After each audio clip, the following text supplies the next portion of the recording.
তো অবশ্যই দরকার আমাদের ছাত্র রাজনীতি দরকার। তো এটা একটা নিয়ম মাফিক প্রক্রিয়ার মাধ্যমে যাওয়া দরকার। আজকে প্রকাশনা উৎসব আপনাকে কেমন লাগলো?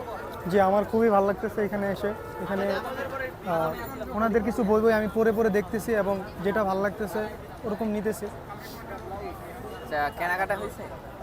যে কেনাকাটা হয়েছে, পাশাপাশি আমি বেশ কিছু উপহারও পাইছি। আচ্ছা আচ্ছা। আচ্ছা, ছাত্র রাজনীতি কেমন হওয়া উচিত আপনার?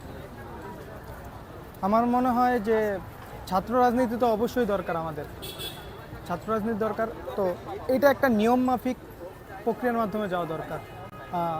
আমার কিছু কোয়ালিফিকেশন থাকা দরকার রাজনীতি করার জন্য। তো ওই ধরনের কোয়ালিফিকেশন যদি আমার থাকে তাহলে আমি ছাত্র রাজনীতিতে মানে আচ্ছা, খেলাধুলা বা অন্য কোনো আয়োজন, সাংস্কৃতিক অনুষ্ঠান অন্য কোনো আয়োজন না করে প্রকাশনা উৎসব দিলে এটা কি কিরকম মনে হলো?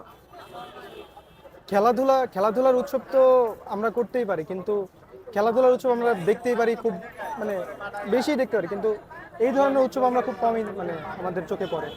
আমরা শুধু 21শে ফেব্রুয়ারি বা এগুলাতেই আমরা দেখি যে বইমেলা বা এই ধরনের উৎসব হয়, কিন্তু এই ধরনের কলেজের পাশে এরকম উৎসবগুলো খুব কম আমরা পাই। এই জন্য মনে হয় যে খেলাধুলার পাশাপাশি এই উৎসবগুলো আরো বেশি বেশি হওয়া দরকার। কারণ আমরা যখন বাসে যাতায়াত করি তখন আমরা দেখি যে কেউ যদি ভিডিও গেমস খেলে বা গান শুনে, এটাতে আমাদের কিছু আসে যায় না। কিন্তু আমরা যখন একজন বই পড়ি সবাই তার দিকেই তাকায় থাকে, মনে হয় যে সে কি যেন একটা খারাপ কাজ করতেছে বা কি যেন করতেছে। তো এই ধরনের উৎসব হইলে আমরা দেখতে পারবো যে বই পড়ার প্রতি যে আমাদের আগ্রহ, এটা দিন দিন আরো বাড়বে। আচ্ছা, কিছুদিন আগে সায়েন্স ফেস্ট অনুষ্ঠান করলো, আজকে প্রকাশনা উৎসব করছে। আর এরকম কি কি প্রকাশনা বা কি কি প্রোগ্রাম আশা করেন আপনি শিক্ষার্থী হিসাবে? আহ, বই পড়ার উৎসব যেটা করছে এটা তো আলহামদুলিল্লাহ প্রশংসনীয়। এটাতে আমরা দেখতেও পারতেছি যে মানুষ শুধু আহ, সব ধরনের মানুষ এখান থেকে বই সংগ্রহ করতেছে। তো আহ,